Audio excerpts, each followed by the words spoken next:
मित्र, तुम देख लेना, मैं पढ़ लिख कर बहुत ही बड़ा काम करूंगा और फिर मैं अपने पिता का नाम रोशन करूंगा।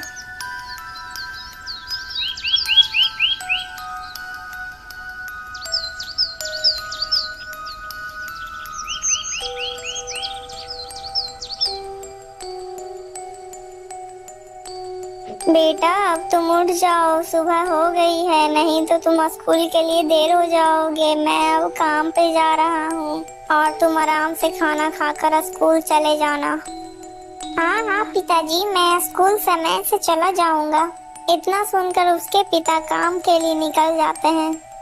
उसके पिता एक सेठ के यहाँ काम किया करते थे, जो सेठ बहुत ही बड़ा व्यापारी था।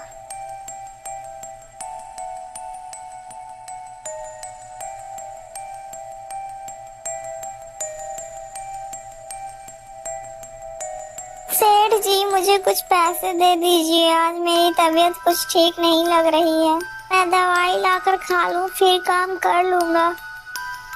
अरे नहीं नहीं, पैसे तुम्हें ऐसे नहीं मिलेंगे। पहले तुम अपना काम करो, उसके बाद ही पैसे लेना। जाओ जाओ, जल्दी से जाकर पहले अपना काम पूरा करो, क्योंकि कल मुझे ये सारा माल मंडी पहुंचाना है। इतना सुनकर बेचारा मन्ना लाल फिर से काम पर लग जाता है।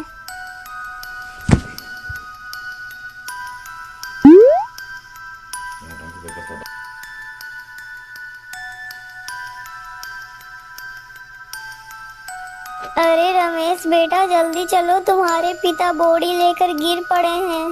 उनकी तबीयत कुछ ठीक नहीं लग रही है। इतना सुनकर रमेश वहां पर से भाग खड़ा होता है। अरे पिताजी, आपको क्या हो गया? आप कैसे गिर गए? कुछ नहीं बेटा, बस जरा सा पैर फिसल गया और मैं गिर गया। बेटा, अब मुझे लगता है कि मेरा अंतिम समय आ गया है। अरे नहीं नहीं पिताजी, आप ऐसी बातें मत बोलिए। आपके सिवा मेरा इस दुनिया में कोई नहीं है। माँ तो पहले ही हमें छोड़कर चली गई है, अब फिर आप ऐसी बातें बोल रहे हैं। नहीं नहीं पिताजी, आप ऐसा मत बोलिए।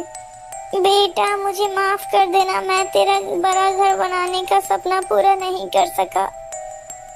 नहीं पिताजी नहीं, आप ऐसा मत बोलिए। पिताजी, आपको कुछ नहीं होगा। इतना सब बोलते बोलते मन्ना लाल के प्राण निकल जाते हैं। नहीं पिताजी नहीं, आप मुझे छोड़कर नहीं जा सकते पिताजी। अरे ये बूढ़ा तो मर गया, अब मैं इसका मरने का फायदा कैसे उठाऊं? चलो चलो रमेश, अब ज्यादा मत रो, अपने पिता का अब अंतिम संस्कार कर दो। हाँ हाँ रमेश, सेठ जी सही बोल रहे हैं, तुम यह सब कार्यक्रम जल्दी कर दो। फिर रमेश अपने पिता का अंतिम संस्कार कर देता है।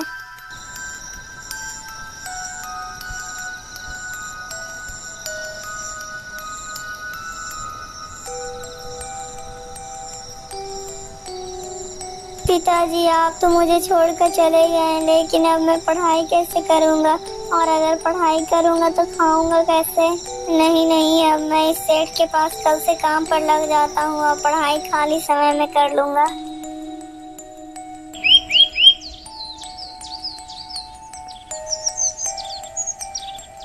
सुबह होते ही रमेश सेठ के पास पहुंच जाता है। सेठ जी, मुझे काम पर रख लीजिए।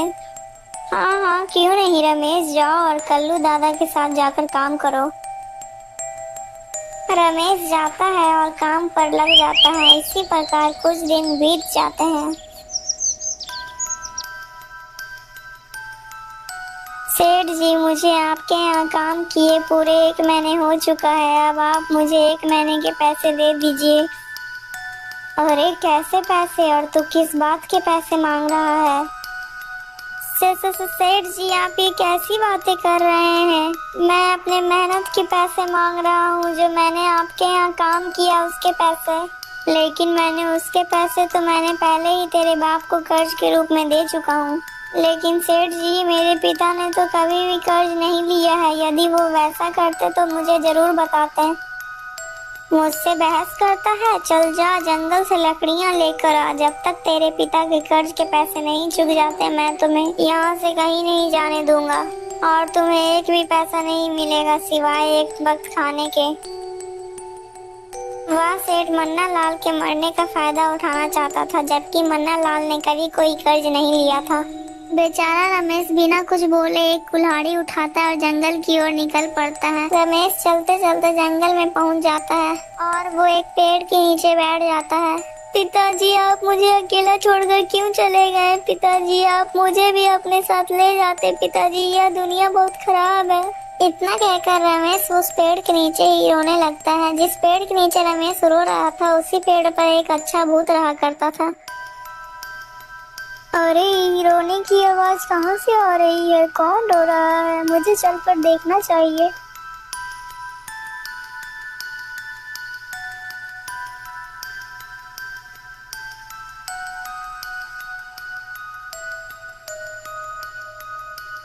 अरे बच्चे, तुम रो क्यों रहे हो? कौन हो तुम? अरे तुम घबराओ मत, मैं एक भूत हूँ, लेकिन मैं एक अच्छा वाला भूत हूँ, जो मैं अच्छे लोगों की मदद करता हूँ और बुरे लोगों की पिटाई करता हूँ। अब तुम बताओ, तुम इस प्रकार क्यों रो रहे थे? भूत भैया, मैं आपको क्या बताऊँ, मेरा नाम रमेश है और मेरे पिता सेठ धनीराम के यहाँ काम किया करते थे।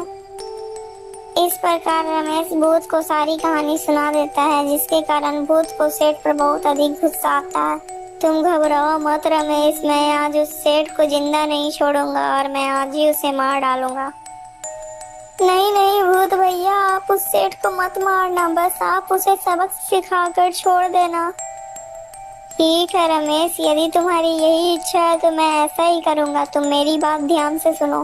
तुम लकड़ियां लेकर सेठ के पास देर से जाना और जब सेठ तुमसे देर से आने का कारण पूछे तो तुम कह देना, मुझे जंगल में कुछ मिला है, और तुम एक दिन में 2-3 बार जंगल में आ जाना।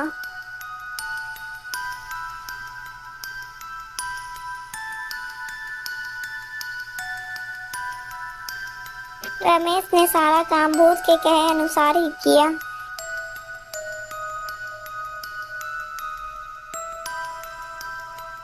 अरे मूर्ख, तुझे जंगल से लकड़ियां लाने में इतना समय क्यों लग गया? सेठ जी, आज जंगल में मुझे कुछ मिला था, इसीलिए मैं घर देर से आया हूँ। अच्छा, ऐसा तुझे क्या मिल गया था जंगल में? सेठ जी, यह तो मुझे नहीं पता कि वो क्या चीज थी। यह सब कहकर रमेश दूसरा काम करने लगता है। ओहो, इसे ऐसा क्या मिल गया जंगल में? खैर छोड़ो, मुझे अपने व्यापार पे ध्यान देना चाहिए। कुछ देर बाद रमेश वापस सेठ के पास जाता है। सेठ जी, मैं अभी जंगल जा रहा हूँ उसी वस्तु को उठाने, मैं बस कुछ ही देर में आ जाऊंगा। अरे, ऐसा क्या मिल गया इस मूर्ख को? मुझे भी चलकर देखना चाहिए, कहीं कोई कीमती वस्तु इसके हाथ तो नहीं लग गई। ठीक है, लेकिन जल्दी वापस आना। रमेश जंगल की ओर निकल पड़ता है, तभी पीछे पीछे वो लालची सेठ भी उसके पीछे आ जाता है। रमेश चुपचाप उसी जंगल के पेड़ के पास जाता है और वो थैली वहां पर से उठाकर चल देता है। अरे ओ रमेश, वहीं पर रुक जा, नहीं तो मैं तुम्हें मार डालूंगा। क्या छिपाया है तू इस थैली में, मुझे बता दे, नहीं तो जल्दी से दिखा मुझे। सेठ जल्दी से उस थैली को ले लेता है और वो उसे खोलकर देखने लगता है। तब वो उसमें देखता है कि ढेर सारे सोने चांदी और हीरे जेवरात हैं। अच्छा, तो ये बात है, तू इतना सारा धन हमारे घर से चुरा कर ले जा रहा था? सेठ जैसे ही उस सारे धन को हाथ लगाता है, तब वो धन पत्थर में बदल जाता है। अरे ये क्या हो गया? ये सारा धन तो पत्थर में बदल गया। अरे सेठ, तुमने मेरे सारे खजाने के अपने पापी हाथों से छूकर नष्ट कर दिया। अब मैं तुझे नहीं छोड़ूंगा, अब मैं तुझे मार डालूंगा, लालची आदमी। अरे भूत भाई, मैंने गलती से आपके धन को छू लिया, मुझे माफ कर दीजिए भूत भाई। मैं तुम्हारा सारा धन वापस कर दूंगा, लेकिन बस मुझे आप मारिए मत। अच्छा, ठीक है, मैं तुम्हें नहीं मारूंगा, लेकिन एक शर्त पर, यदि तुम मेरा सारा धन फिर से सही कर दोगे तब। सेठ जल्दी से वहाँ से भाग जाता है और वो अपनी तिजोरी में जाकर जितना भी धन रखा हुआ रहता है वो उस भूत के पास ले आता है। ये लीजिए भूत भाई, बस आप मुझे माफ कर दीजिए और मुझे आप कोई नुकसान ना पहुँचाइए। हाँ हाँ ठीक है, तू यहाँ से जा सकता है, अब मैं तुझे नहीं मारूंगा। इतना सुनकर सेठ वहाँ से भाग जाता है। या लो रमेश, अब तुम्हें उस दुष्ट के यहाँ काम करने की कोई आवश्यकता नहीं है। ये सारा धन तुम्हारा है, तुम इसे लेकर जाओ और अपनी जिंदगी की नई शुरुआत करो रमेश। मेरी सहायता करने के लिए आपका बहुत बहुत धन्यवाद भूत भैया। इतना कहकर रमेश वहाँ पर से सारा धन उठाकर चला जाता है। वह भूत कोई और नहीं बल्कि उसका पिता ही था, जो मरने के बाद भी अपने बेटे का दुख नहीं देख सका और उसकी मदद करने के लिए चला आया। दोस्तों, हर पिता ऐसा ही होता है जो अपने औलाद को कभी दुख में नहीं देख सकता है। दोस्तों, आपको इस कहानी से क्या शिक्षा मिली कमेंट में जरूर बताइएगा। और हाँ दोस्तों, अगर वीडियो अच्छी लगी तो प्लीज़ वीडियो को लाइक करके चैनल को सब्सक्राइब कर दीजिएगा।